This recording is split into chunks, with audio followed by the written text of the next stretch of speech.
That's just I can do my job, but what happens next will surprise you. What happens next won't surprise you. Holy shit!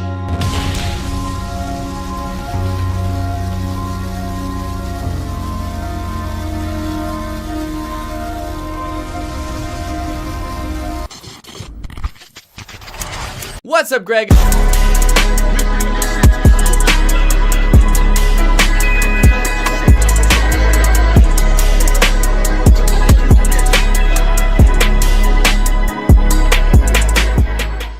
Hope everybody's having a great day or a great night. Let's go ahead and get into this. Danny, known for his quirky personality, consistently delivers videos that defy cringeworthy norms, even though some of his video has been cringe, but at a young age, who wasn't? With over 16 years of experience since his 7th grade debut, Danny has managed to create a distinct style.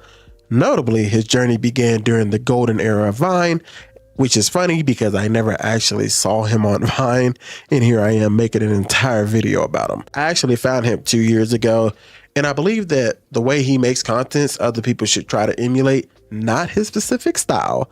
I'm talking about his method, and we're going to go over that. Danny has successfully blended his musical talents with his social media presence, making music and editing seamless components of his content. While other social media stars grapple with the decision of focusing solely on one aspect, Danny has found a way to harmoniously combine both. Instead of choosing between videos and music, Danny embraces a mix of the two, allowing him to excel in both areas and maintain a distinct identity in the digital space. Then I'm out, I got a more important place to be. Bye-bye. Probably Starbucks, I drink a lot of tea. If your house is solar powered, you agree. I can trust you, invite me to your house, and if it's not, I will judge you. Your penguin killing ways will get the best of ya. I'm so green that I'm better than the rest of ya. You got a compost bin, I'm not impressed with ya. My house runs on vegetable oil, and I've never felt a woman. My car's so fast, my car's so mean. My car's so fast, yeah, my car's so clean. My car's so fast, my car's so mean. My car saved gas, yeah, my car's so green. What's up, guys? Hope you're having a great day. Now, I get a lot of comments asking me what my daily routine is, so no one asks you that. Yeah, I do. I get this question all the time. No, you're just making that up so you can make this video. No, seriously, I get this question a lot. Okay, fine. Show me one comment of somebody asking me for your daily routine. Okay, fine. Here, this person. This person right here. Okay, you cropped the photo. Look, that's you. You know what? Shut up, okay? I want to make a video about my daily routine. I don't care if they asked or not. Nobody has to ask. I hope you're ready to see my daily routine, because I'm going to show you anyway. Geez, somebody got up on the wrong side of the bed. Danny's skits stand out for their simplicity and his willingness to fully immerse himself in the performance. By embracing the over-the-top nature of skits, he captivates audiences and sets himself apart from creators who play it safe. Many content creators fall into the trap of chasing viral moments and optimizing their content for the algorithm. While it's important to consider optimization, it's crucial for you to stay to your personality and focus on creating content that resonates with your audience. When your channel is driven by your unique perspective and style, viewers will be drawn to your content regardless of its format or length. Just a quick note, if you want to make shorts, make shorts. If you want to make long form videos, make long form videos, guys. I have seen, the other day I was watching a 12-hour commentary video. And it did well. I couldn't believe it, but it just goes to show you it doesn't matter. People care about you and your content, so just get out there and put it in the work. Then I need to come up with a YouTube video idea. So I spent about an hour thinking of the worst possible video that I could make. I'll make a video about my daily routine. Wow, that sounds awful. Let's do it. Then at noon, I take a break to eat some lunch. I usually eat my dog Peanut for lunch and then go to the pet store and buy an identical dog. That way none of my roommates notice. Now it's 1 o'clock and it's time to start filming our video. So I get a lot of comments asking me what my daily routine is. What's up, guys? Hope you're having a great day. So I get a lot of comments asking me what my daily routine is. People don't know this, but I spend hours shooting each video. Now it's 1 o'clock and it's time to start filming my video. What's up, guys? Hope you're having a great day. So I get a lot of comments asking me what my daily routine is. Now it's 1 o'clock and it's time to start filming my video. What's up, guys? Hope you're having a great day. So I get a lot of comments asking me what my daily routine is. Now it's 1 o'clock and it's time to start filming my video. What's up, guys? Hope you're having a great day. Now it's 1 o'clock and it's time to start filming my video. At this part of my day, I usually get stuck in some kind of weird loop where I'm explaining what I'm filming and I'm filming what I'm explaining. And I'm explaining what I'm filming and I'm filming what I'm explaining. I'm explaining what I'm filming and I'm filming what I'm explaining, and so on. It's a paradox of sorts, and I usually spend the rest of my day trying to escape it. Now it's about 10 p.m. and I've spent about 8 hours trying to escape from this paradox. I've lost all sense of time and I've lost all sense of space. There are now hundreds of different versions of me wandering around the apartment acting out various portions of this video. I'll make a video about my daily routine. Man, you should go check out that video. It's called My Daily Routine. Just go check it out. It was made about like 5-6 years ago. Anyway, we're moving on to the storytelling part. This is what really got me interested in Danny to start with. Channels like Danny's demonstrate how a distinct perspective and engaging storytelling can make all the difference. Even if multiple creators cover the same topic, their individual perspectives and spins on them sets them apart and captures the attention of the viewers.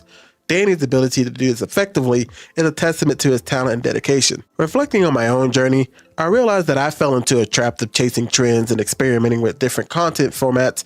While I learned valuable lessons along the way, I ultimately found that it took away from my passion and enjoyment of the creative process. By returning to the type of content I truly enjoy making, I was able to rediscover my enthusiasm and produce better quality videos. I went through the whole phase of making daily content, as you guys have already seen. And even, you notice my face isn't on camera most of the time anymore because I do enjoy being behind the scenes and making videos like this. But I got caught up in that, well, you need to make this many videos and you need to have this many reaction videos. And I just kind of found myself just like, I don't really like this. And it was actually starting to affect my actual life outside of here at work and stuff, because I was just constantly thinking, I got to get home and make a video. I got to get home and make a video. Now that I take my time and make a video exactly how I want it, it just is easier on my mind. It is important to remember that trends come and go, but your passion is timeless. Prioritize your enjoyment and authenticity, and your audience will appreciate the genuine connection you have with your content. Mouse scares him and he falls. That's pretty fucked up. To scare an egg. You know how fragile eggs are? This dude breaks every 5 seconds and you're gonna scare him while you're in a treehouse?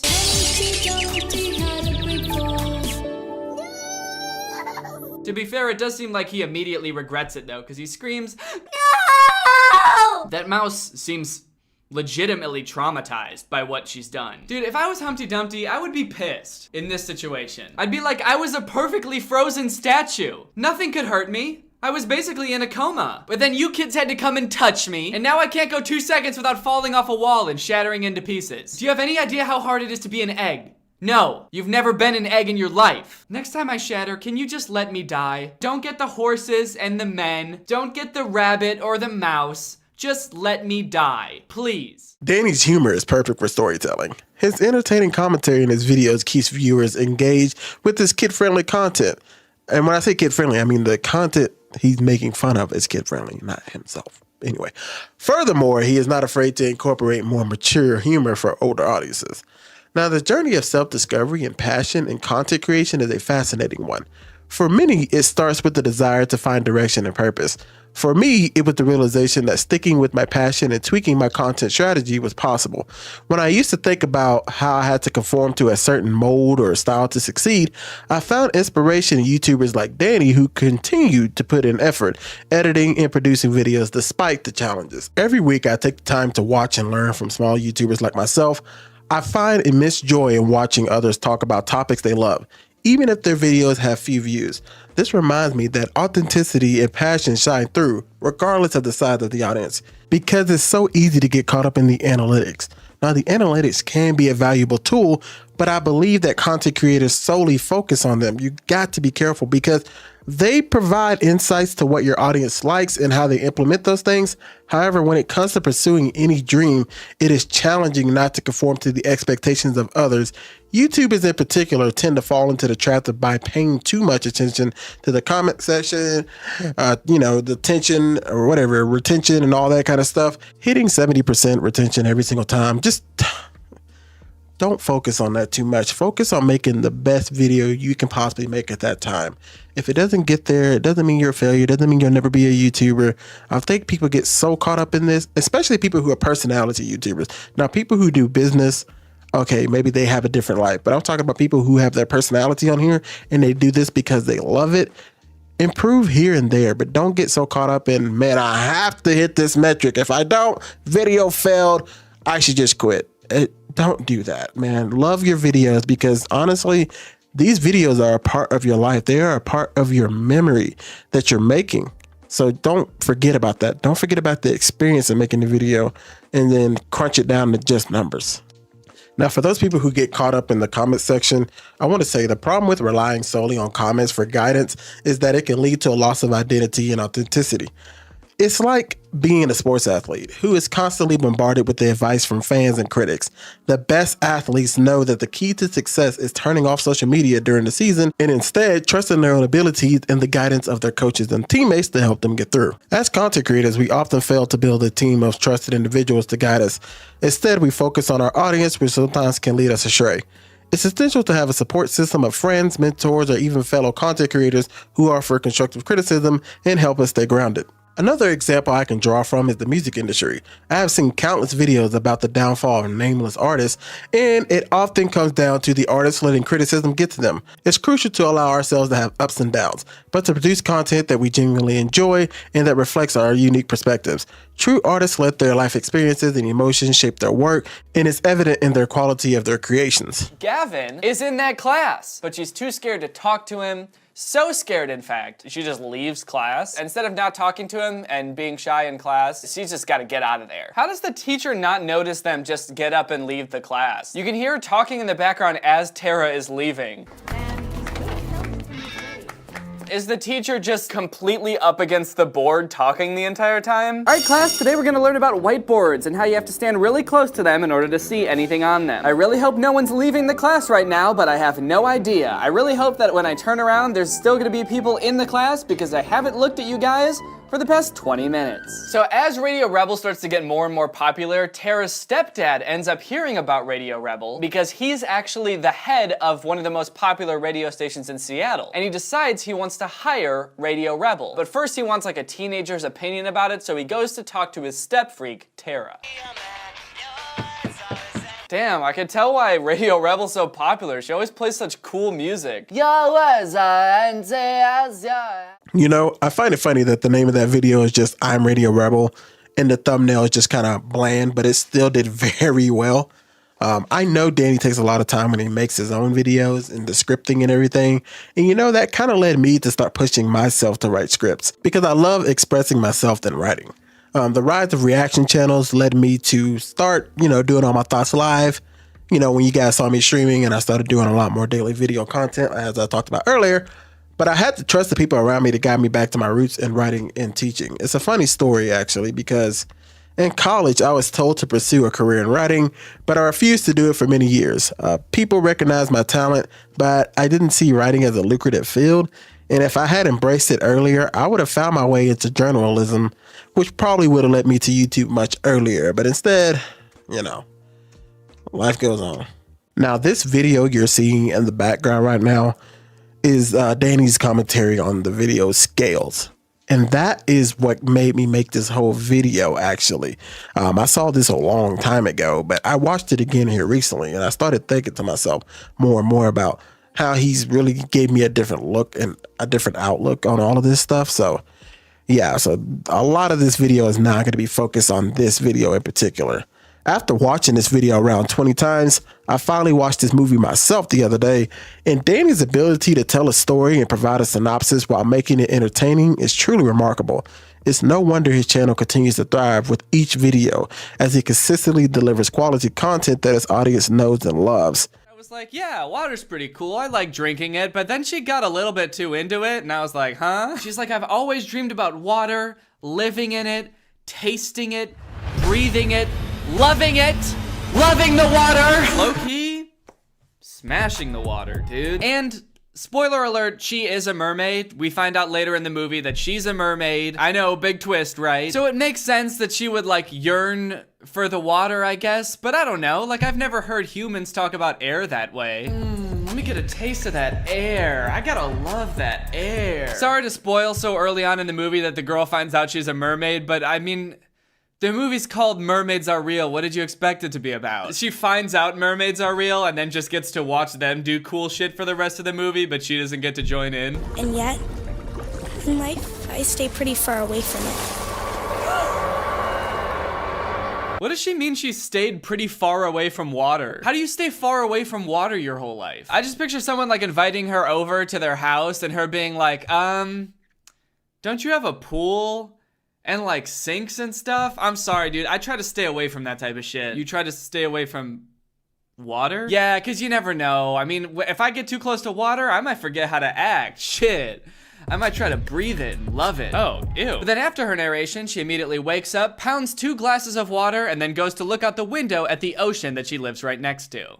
So, what happened to staying away from water her whole life? She literally lives at the ocean. Her room literally doesn't even have walls, so she can just look at the ocean all the time. Now, it's crazy that Radio Rebel video we just saw had 17 million views. This video right here has 18 million views. And Danny himself has over 6 million subscribers. And I've just noticed that it's truly remarkable to observe the contrasting attitudes of YouTubers with varying levels of subscribers. On one hand, some creators with a mere 100,000 subscribers may exhibit conceited behavior, seemingly oblivious to the privilege and responsibility that comes with their platform. On the other hand, these guys like Danny, there are YouTubers with millions of subscribers who continue to film from their bedrooms, displaying a grounded and humble approach, in my opinion. This stark contrast highlights the significant role of individuals' upbringing and environment in shaping their perspective on success and fame. Now, obviously, I don't know Danny, so I have no idea why he is the way he is. Now, I know he does a lot of, Photoshop and all that kind of stuff, and he has great skills when it comes to that. But when I say humble, I'm just saying, like, I've never really seen this man go, hey, this is everything I got. Here's all this money I'm making. He just never broke out into that. But I watch other YouTubers who do the same thing, have less subscribers than him, and they act like they're the top of the world, like they're famous. And it's like, Cinnamon Toast Ken talks about this. We got to realize that at the end of the day, if you are a YouTuber making money, it is privilege, but that doesn't make you a celebrity or makes you better than anyone. And just make sure that you don't get too caught up. For some creators, monetary gain serves as the primary driving force behind their content creation. They may prioritize financial success over being themselves and the quality of their work, leading them to adopt a conceited attitude. In contrast, other creators are driven by a genuine passion for their craft and the desire to connect with their audience. They recognize that fame is fleeting and that building meaningful content for their viewers is of the utmost importance. These creators remain grounded even as their subscriber count grows exponentially. All right, look, Greg, I didn't mention this in the last video because I didn't know when it was going to stop or if it would stop, but my channel recently just blew the absolute hell up. I have no idea why. I went from having like less than 700,000 subscribers a month ago to having almost 1 million. Now I have like 976,000 subscribers right now when I'm recording this. The Trying Troom Trooms prank video that I posted a few weeks ago randomly just shot from like 500,000 views to over 3 million views. And so now there's a bunch of new Gregs here. I don't really know why the YouTube algorithm decided that everybody needed to see that video, but I'm not complaining. So anyway, welcome to the over 300,000 new Gregs that I've accumulated in the past month. Just remember, if you hit that subscribe button and that notification button, that means that you're truly Greg now. And if you're Greg, you're part of the fastest growing channel on YouTube. Don't look that up. You're part of a family. All Gregs are blood related. Not a lot of people know that. And you owe your soul to me. That's right. Hitting the subscribe button technically sells your soul to me, but I'm sure you guys already knew that because it's in the fine print on the subscribe button on my channel. So everybody already knows that. Anyway, thank you for subscribing. Welcome to Greg. Now let's complain. The importance of nurturing relationships cannot be overstated. When creators prioritize their circle and build genuine connections with them, it helps keep them grounded and focused on creating content that resonates with their viewers. A supportive and engaged community can provide a sense of fulfillment and purpose, reminding creators of the impact they are making in the lives of others. This, in turn, fosters a sense of humility and gratitude, preventing them from becoming overly conceited or arrogant. Ultimately, the contrasting attitudes of YouTubers with varying subscriber counts serves as a reminder that success and fame are not the sole determinants of a creator's character. It is the individual's upbringing, environment, and personal values that play a crucial role in shaping their perspective and behavior. By emphasizing the significance of relationships and nurturing a grounded approach, creators can navigate the challenges of fame and maintain a healthy balance between their personal and professional lives. YouTube indeed offers balanced opportunities, which never ceases to amaze me. Setting a goal of reaching 1 million subscribers can be both thrilling and daunting, as it represents a significant milestone for creators. However, it's important to remember that the journey to 1 million subscribers is unique for every individual. They may experience a meteoric rise to fame due to a viral video that captures the world's attention. In such cases, they might quickly amass 1 million subscribers and achieve widespread recognition. Others may take a more gradual approach, consistently creating high-quality content that resonates with their audience. This slower organic growth often fosters deeper engagement with viewers, creating a loyal and dedicated community. It's crucial to recognize that the number of subscribers is ultimately an arbitrary metric. While reaching 1 million subscribers can be a significant achievement, it should not define your success as a creator. Your true worth lies in your impact that you are able to make on your audience, the connections you forge, and the memories you create through your videos. In 10 years, your path may lead you to far greater heights than 1 million subscribers. You might have established a successful career outside of YouTube, where the platform served as a stepping stone to showcase your talents and build your brand.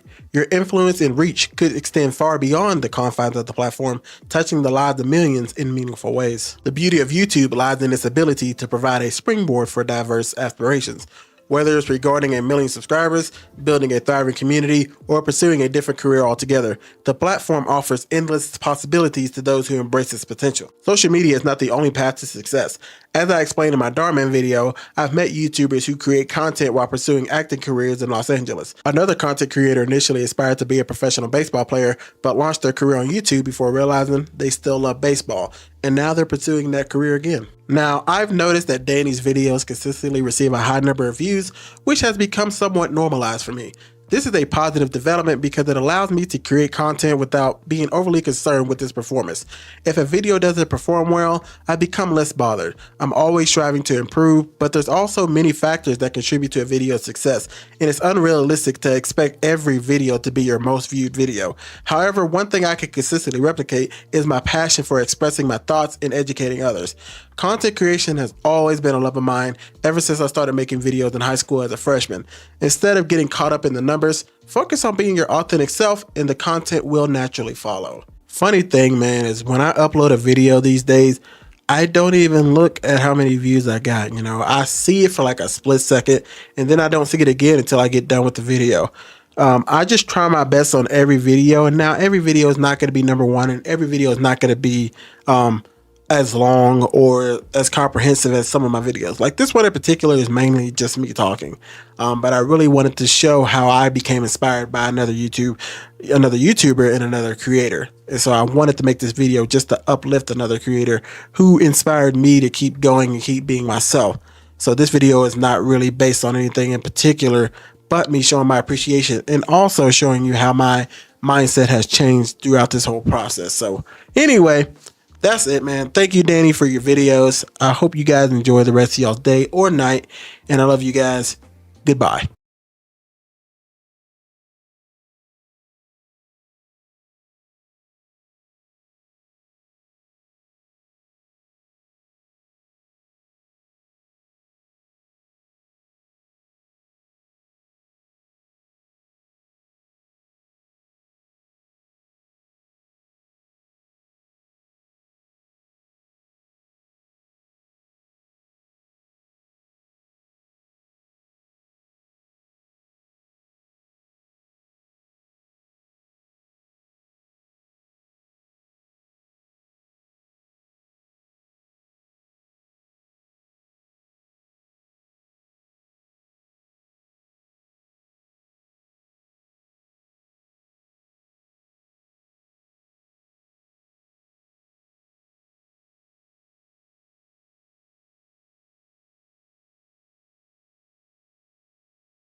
What's up, Greg? I hope you're all having a great day. Welcome back to my channel. This, of course, is another episode of That Yummy Yum. That Yummy Yum? That Yummy Yummy. Guys, why does everyone think that I wrote Justin Bieber's new song? I've gotten a weirdly high amount of tweets from people saying that Justin Bieber's new song and music video both seem like something I would come up with. They're usually paired with tweets saying that the new song is very bad and that the music video is very uncreative, so I don't think it's a compliment. Didn't know you made music for Bieber now. You've come such a long way. I feel like Danny Gonzalez created this song and Justin stumbled upon it. This seems like a parody song Danny Gonzalez would write, like down to the dancing and everything. So Danny Gonzalez writes songs for Justin now? While I am a little bit flattered that so many people thought that I wrote a song that in reality it took 6 people to write, I did not write Yummy. I did not consult on the project. I did not direct the music video. I didn't even instruct Justin on how to dance in the music video. I guess it was just sort of a coincidence that he ended up dancing like me. A lot of you, if not most of you, have probably heard Justin's new song Yummy by now. But there's something really weird going on with the way Justin Bieber and his team are marketing this song. They are so desperate to get this song to #1 on the charts that they're doing the most ridiculous shit. And it's kind of sad to watch because it's just totally not working at all. And I think that it's very interesting and also not good. So I wanted to talk about it, and so now I'm gonna talk about it, and so let's complain. So because of copyright, I can't actually play any of the song because I have a feeling even if I played one tiny little second of the song, Justin Bieber's team would copyright claim it immediately. But that won't stop me from talking about the lyrics in a little segment I like to call Lyrical Analysis.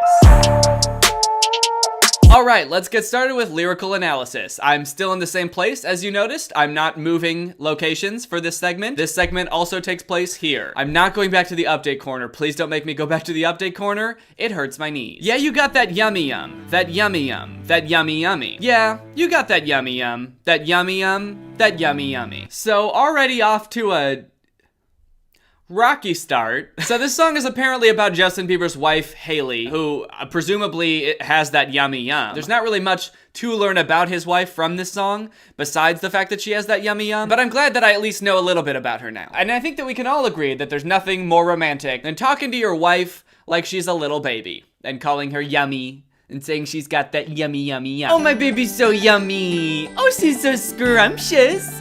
Oh, my baby's a Yummy little girl, you got that yummy yum, don't you? It's weird, because I feel like rappers a lot of times will talk about like girls shaking that ass and hitting it from the back, and for some reason just Justin Bieber telling his wife that she's got that yummy yum seems more intimate to me than that. You got that yummy yum? Yes, you do. You got that yummy yum. Bonafide stallion. Ain't no stable, no you stay on the run. Now, I think I know what he's going for here. He's trying to say his girl's like a free spirit. You know, she's a horse running wild, running in the wind. But all I can imagine these lines meaning is you're a horse, and you're not stable, you're unstable, and you may or may not be running from the law. My baby girl's a crazy horse. Oh man, there's a description for this line on Genius, and I thought that it would help explain the line better and be a little bit more flattering to his wife, but it actually makes it worse than I thought. Bieber compliments his wife, model Hailey Baldwin, by calling her a bona fide stallion. Traditionally,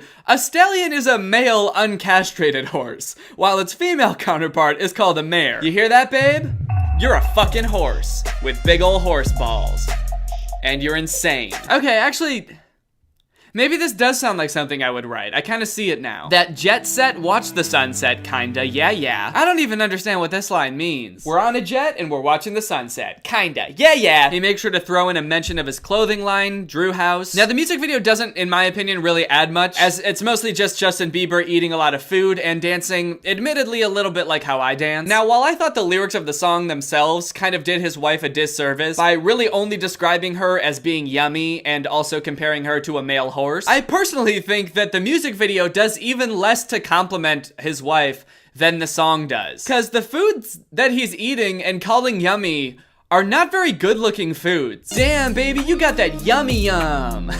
You're looking like some pea jello. You look like a lobster. Ooh, baby got a body like a dead fish. So that's the side of the story that most people know. That's the song, it's kind of bad. That's the music video, it's pretty generic. And on its own, I don't really think that it's that much worth talking about. Like, sure, it's bad, but pop stars release bad songs all the time. I'm also not one of those people that like hates Justin Bieber. I think that a lot of people, especially when he was younger, were like so harsh on him for no reason, just because he was like a little boy with a high voice. Like, he had the most disliked video on YouTube when he was like 12. Baby, when Justin Bieber released it, became the most disliked video on YouTube until, I think, 2018, when the YouTube Rewind took it over. That being said, I do have a problem with the very lame and honestly quite shady things Justin Bieber is doing to try to get his new song to #1 on the charts. I noticed a few days ago, if you go to Justin Bieber's YouTube channel, he's made a shit ton of videos out of Yummy. It's not just the music video. You know how most artists will just do a music video, or maybe sometimes they'll do a music video and a lyric video? Let's see how many videos Justin has made using Yummy. Justin Bieber Yummy official video. Justin Bieber Yummy lyric video. Justin Bieber Yummy animated video. Justin Bieber and Drew House Yummy animated video. Justin Bieber Yummy fan lip sync. Justin Bieber Yummy Beliebers React, which is just the exact same music video he posted before, but with reaction YouTubers popping in every now and again going like, wow! Holy shit! No way! My heart is racing. My heart is racing, dude. Justin Bieber loves his wife? This girl, like, keels over the second the song starts. Was that her legitimate reaction to just the beat dropping and Justin starting to sing? That happens in all of Justin's songs. It's not very surprising or unique to this one. Oh, shit! Justin singing on this one? Yo, I did not expect that, guys. Woo! Woo! The beginning of the song. Fuck yeah! A lot of these reactions seem very forced. I'm not saying they are. I'm sure there's people who legitimately enjoy this song. I'm not trying to knock that. You can like whatever you want. But the people who made this video definitely cherry-picked the reactions. So much so that the reactions in this video seem like totally not real. And then the last one is called Yummy Food Fight.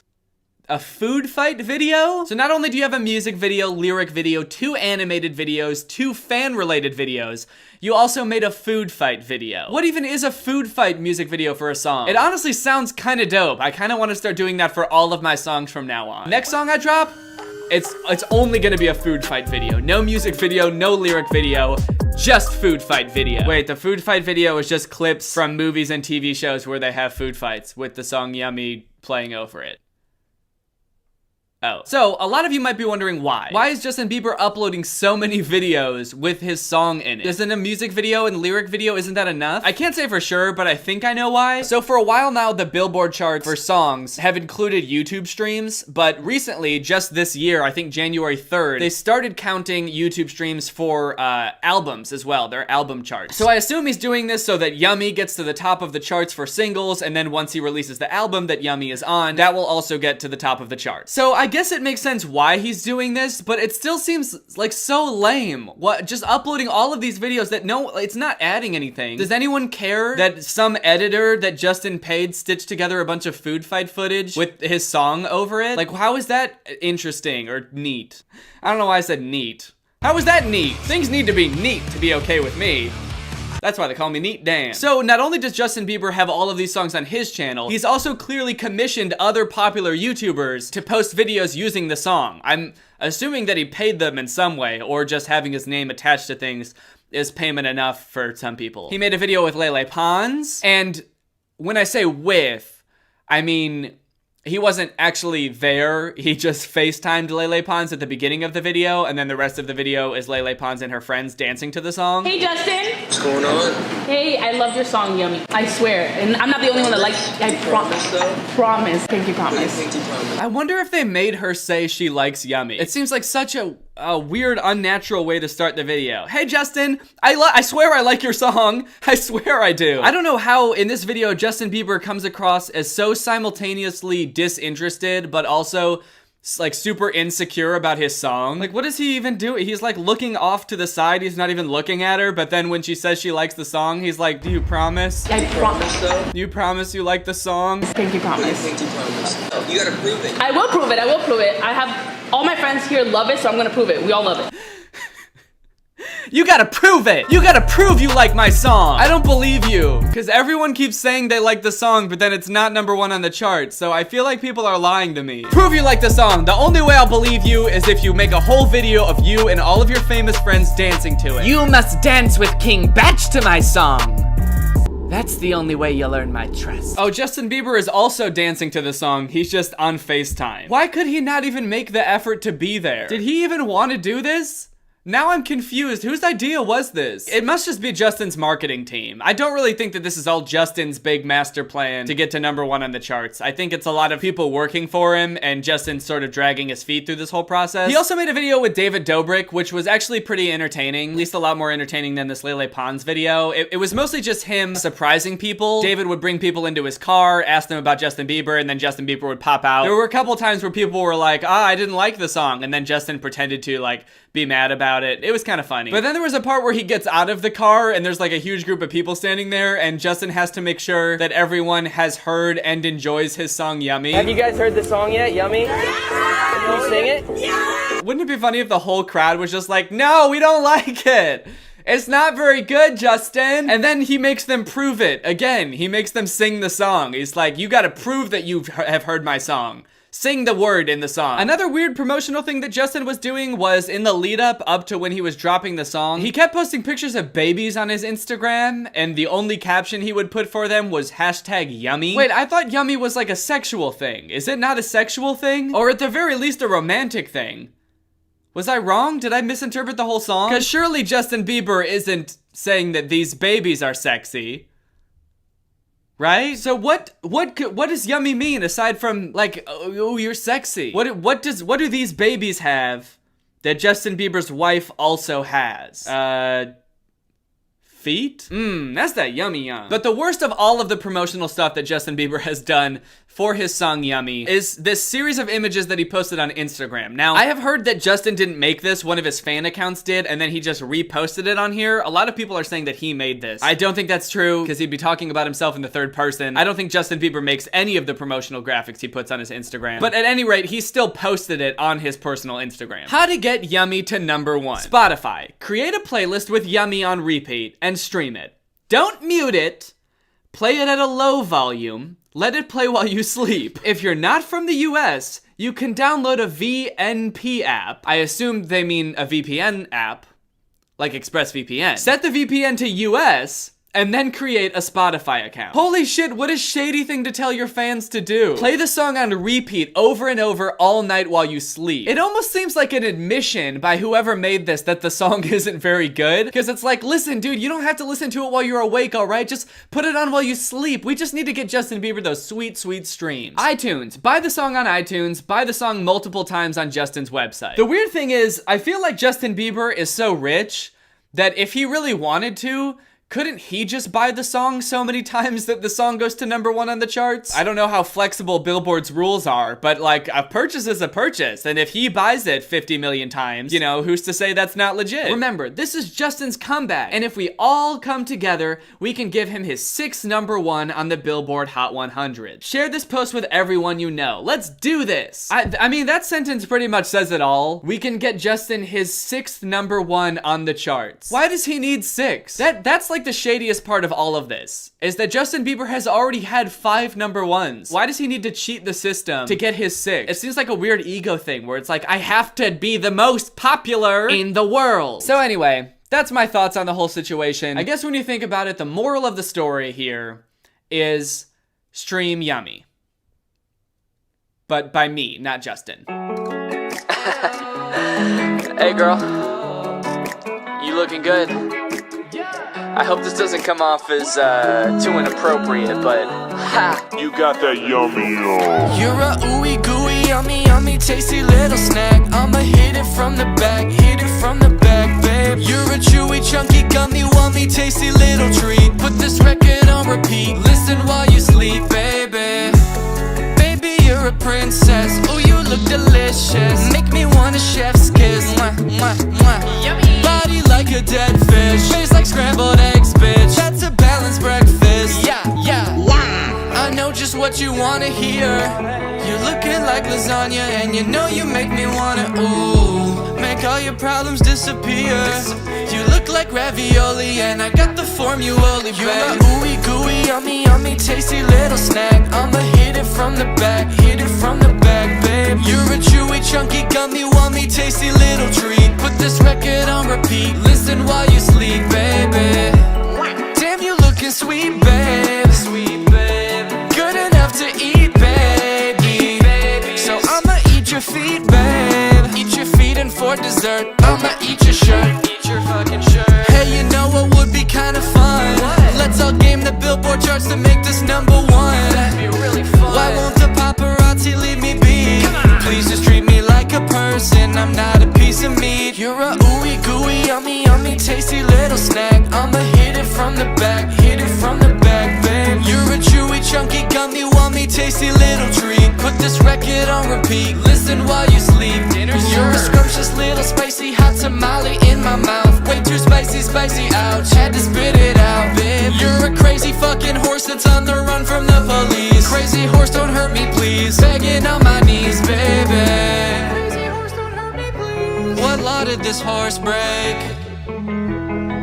So stream that instead. All right, well, I hope you guys enjoyed this video. If you're new here, make sure you subscribe and turn on my notifications to join Greg. That's what I call my subscribers. I call them Greg. Isn't that kind of funny? Doesn't that kind of make you want to follow me just to kind of see what it's like? All right, thank you, Penny Cal, for turning on my notifications. You are truly Greg. I'll see you guys next time with a really interesting video where I forget my foot at home. I leave for work and I forget my foot.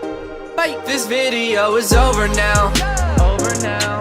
Go find something else to watch, or just watch this video. I know we had a lot of fun, a lot of fun, but you can't stay on this end screen forever. No. This video is over now, over now. So why are you still watching this? What's up, Greg? I hope you're having a great day. Welcome back to another episode of This Actually Happened, except it didn't. Lately, I've become a little bit obsessed with this radio show that I hear when I drive to the gym in the mornings a lot. It's called Waiting by the Phone. If you listen to good old Fred and Angie on 103.5 in Chicago, then there's a good chance that you've heard it before. I think that it is awful. And I've been listening to it a lot lately because it confuses me so much, and now it's taking up all of my thoughts, and so I need to make a video about it to vent so that I can stop thinking about it, and I can transfer all of my concern to you guys. So that's what I'm gonna do. Basically, the premise of the show is somebody calls the radio because they just went on a date, they had a great time, but now they're getting ghosted. What went wrong on the date? Why is this mean person ghosting this nice, sweet person who's just looking for love? But then craziness ensues. Here's the thing though, every single situation in all of these dates that they describe are so insane that they could not possibly be real. So in the past week, I downloaded the iHeartRadio app. I think I might be the first person to ever say that or admit that. So let's start off by listening to one, shall we? We're gonna listen to this one. It was actually recently voted the #1 episode of Waiting by the Phone by Waiting by the Phone fans. They had a little contest. This one is called The Drug Deal. So let's take a listen. Why'd they get blown off? We'll find out now in Waiting by the Phone with Fred and Angie. Hi, Allison. How are you? I'm great. How are you guys? Very well. Good morning. Thanks for being on the show. It's Waiting by the Phone. Tell us about this guy, Matthew, how you guys met and where you stand right now. I like the little club beat that they always play at the beginning. It's this little like... And they're like, so this really nice guy that you really like is not calling you back and now you're all alone? Tell us more about how this crippling failure is affecting you. He came by and picked me up and we went out to dinner and then a movie and then drinks after. He didn't reach out to me at all after the date, and I was kind of confused about that. This girl is saying that the date went great, nothing weird happened, it was just a normal date, and nothing went wrong, and she can't possibly imagine why this guy would not want to call her back. So now let's listen as Fred and Angie call this guy and ask him why he won't call her back. Welcome back. Let's call Matthew. You met through some friends, you were set up. Right. And you want to know what's going on. Yeah, I'm really interested to see what he has to say. We'll call him right now. She's very interested to see what weird reason he could have for not wanting to call her back. Let's take a look. Hello? Hi, Matthew. Good morning, Fred and Angie. Paulina Kaling calling for Fred and Angie in the morning on Kiss FM. I have to tell you, before we go any further with the call, that we are on the radio right now, and I need your permission to keep talking. Is it cool if we keep going with the call? Yeah. We're calling on behalf of a woman named Allison who reached out to us and said that you guys were set up and you had a great date. She kind of wanted to know what's going on, why you're ghosting. We went on a date. It's just supposed to be a movie, and then after the movie, she said, let's go get some drinks, and it wasn't part of the plan. It was all going really well, and on the way to get drinks, she said, let's go to Target, and she tells me exactly where to park, which is not anywhere near the front of the store, and then I look over, there's somebody in the car, his window rolls down, then a drug deal happens. They were in the middle of a date, having a great time, and she thought, hey, you know what would be really fun? A fun thing to do with this stranger who I know nothing about? I'm gonna take him to deal some cocaine. At the very least, this girl has some very serious time management issues. She booked a date at the same time as a drug deal. That's a big no-no. We all know that. We all learned that in Drug Dealer 101. You don't book a date at the same time as a drug deal. So now that she knows why this dude won't call her back, let's see how she responds. Will she be like, oh, of course. Taking a stranger to a drug deal on a date is a weird thing to do. Let's find out. You did a drug deal on the date. I mean, I didn't make him do any of the drugs. You do the drug deal. You gave me money. I handed him money. He handed me cocaine. I handed you cocaine. I became a drug dealer in that situation. You know what? Grow up. Grow up? Huh? Why is she so flabbergasted by the idea that this dude didn't want to do a drug deal on a date? Even people who deal drugs know that you should probably get to know someone and, you know, build trust with someone before you reveal to them that you are a drug dealer. Allison, you have to acknowledge that maybe if he's not into that, then he doesn't want to get nailed for buying it. Oh, please. He wasn't buying it. We were just out to have a good time, and so I was trying to make it better. Okay.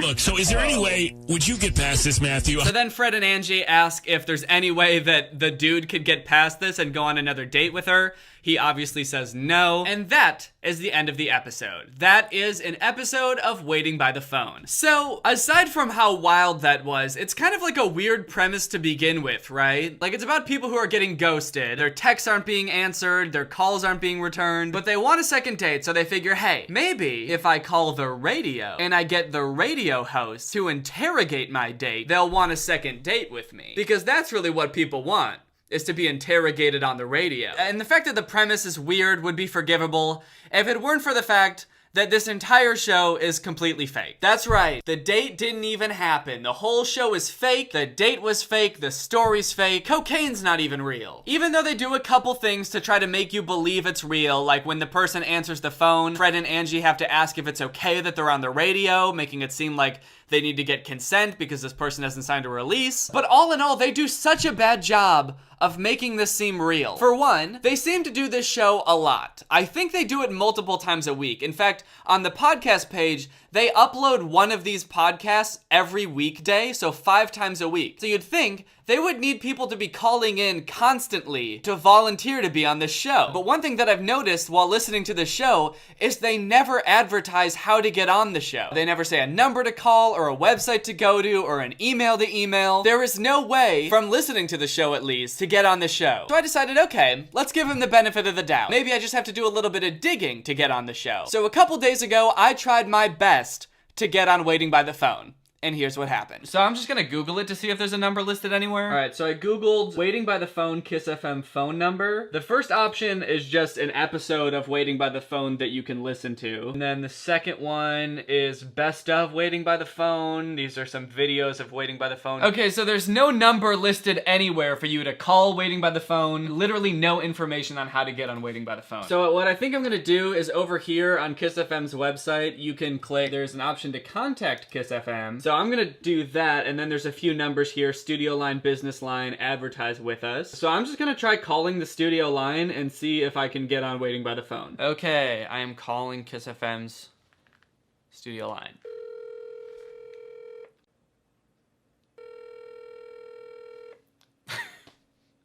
Just not pick up? Can you even call Kiss FM at all? I've been waiting for 3 minutes now and no one has picked up, so I'm gonna hang up. Can I tune into the radio right now and see what's going on? Maybe they're doing something where they're using all the phone lines.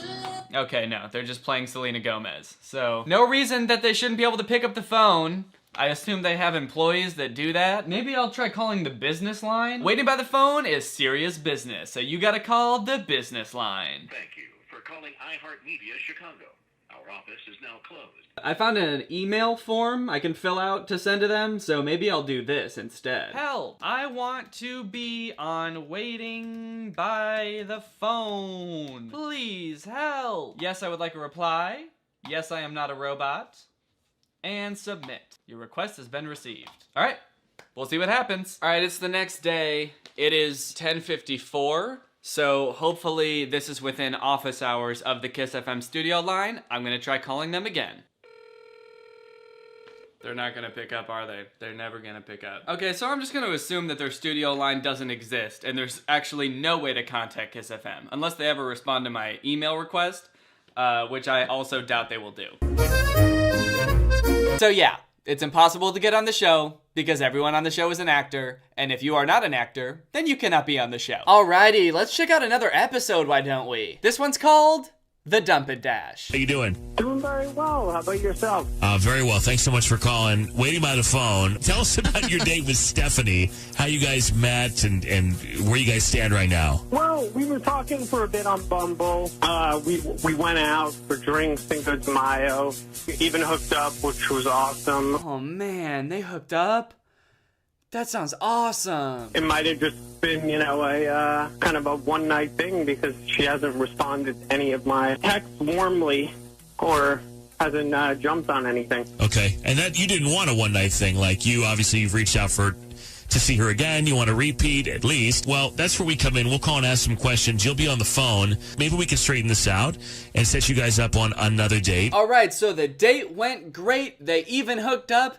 It was awesome. And this dude couldn't think of any reason that this girl wouldn't want to text him back. So let's see what the girl has to say when they call her. Can you tell us where you guys stand?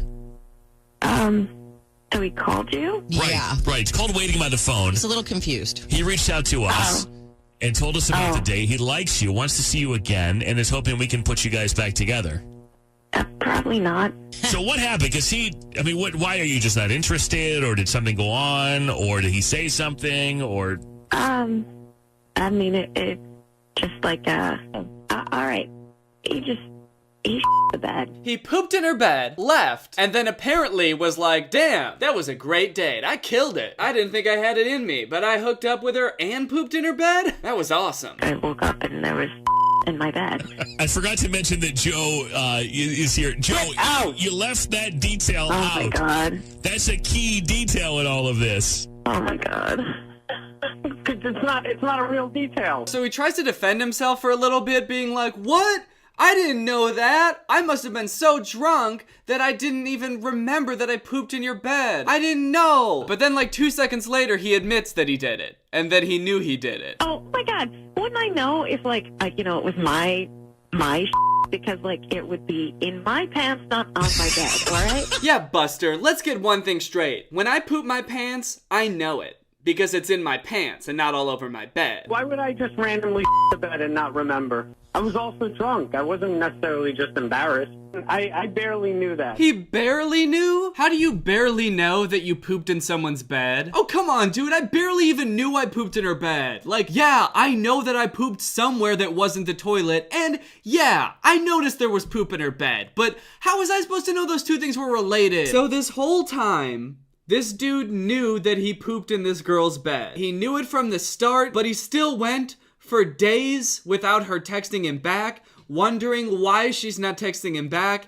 And then he decided to call the radio. So these two radio hosts would harass this poor girl and ask her, why won't you call him back? Never once thinking it might be because he pooped in her bed. This show is insane. This show is a nightmare. So you might notice from the two examples that I've shown that the show is a little bit formulaic. That's one of the big issues I have with it, is that every episode plays out the exact same way, which one could argue is a huge indication that the show is scripted. One could argue it, and one does. It is I am the one. The person who calls in always starts off by saying we had such a great time, everything was great, I can't figure out why they won't call me back. A lot of times they even throw in we went back to my place and hooked up, at which point Fred and Angie are always like, oh, wow, they hooked up. That's kind of interesting. And then, of course, they call the ghoster, and it turns out that they're not the weird one. It was the ghostee all along. And the reason they ghosted him is because they did some weird shit on their date, like poop in their bed or take them to a drug deal. This happens in literally every single episode. This one's called The Competitive Eater. After we do Waiting by the Phone, hi, Greg. Hi. Oh, shit, this one's about Greg. Hey, Greg. Let's hear how Greg fucked up. So we can just skip past the exposition for this one. We know that the date went well, and he can't figure out why this girl won't call him back. Let's just skip to the part where they call her. I guess the best way to put it was he embarrassed himself really, really badly, and he embarrassed me. How did he do that? Because he said everything went really well and he had a good time. He didn't share anything. So what happened? How did he embarrass you both? Wait, hold on.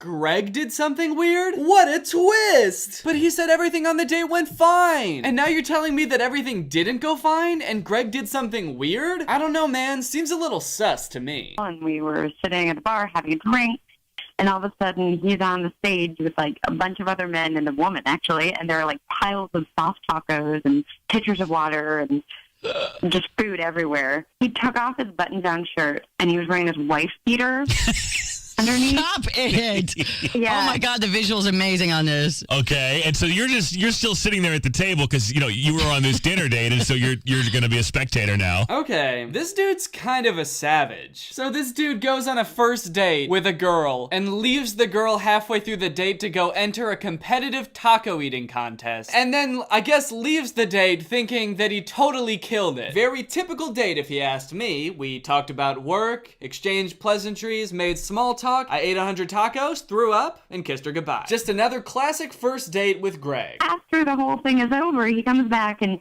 he's starting to complain about his stomach hurt. So hold on 1 second. So you're being like so dramatic. And then Greg doubles down. He's like, wait. You are being so dramatic right now. I thought you'd think it was really romantic if I shoved 50 tacos down my throat and then got a tummy ache and had to go home. I don't know. I maybe misjudged the situation as far as like, I don't think that we're compatible. Now he's like trying to break up with her. He's like, look, I just don't know if we're compatible, okay? I don't know if I could ever be with someone that didn't want to watch me strip down to my tank top and eat soft tacos by the dozen. It's like, dude, we've all already established that you're not compatible. That's why she didn't call you. I guess it's important that you come to this conclusion too, but don't act like you're the one who decided it. These characters are so bizarre, and I understand that that's the point. Like, that's where the entertainment value comes from, is like, whoa, this wacky thing happened. But Kiss FM releases one of these episodes every weekday. So they expect us to believe that they find 5 of these scenarios every week. Mind you, without knowing that the scenario is this crazy beforehand. They just know that there's a very normal sounding guy who had a very normal sounding date and now someone's not responding to them. Like, how many people would you have to go through until you got to a situation that was this weird? Because I feel like 99% of the people they call